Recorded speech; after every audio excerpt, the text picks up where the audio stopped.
আসসালামু আলাইকুম। আমি আপনাদের আজকে দেখাবো পানের বর। পান চাষ কিভাবে করা হয়।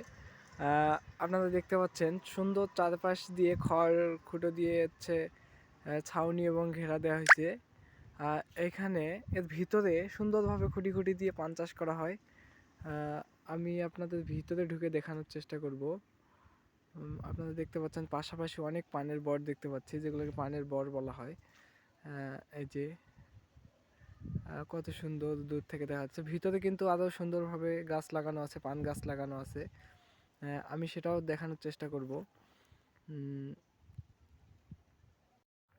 আপনারা দেখতে পাচ্ছেন পান গাছের ডগাটা যখন ছাউনির কাছাকাছি চলে যায়, সে সময় আবার পান গাছের ডগাটা ছাউনির কাছাকাছি অংশ থেকে নিচে নিয়ে আসে মাটির কাছাকাছি, মাটির সঙ্গে দেয়া হয়। আবার দীর্ঘদিন পান তোলার পর আবার ছাউনির কাছাকাছি এভাবেই প্রতিনিয়ত তারা কিছুদিন পর পর সেটা নিচে নিয়ে আসে। আর দেখতে পাচ্ছেন পান বরের কাজ চলতেছে। অনেকেই কাজ করতেছেন।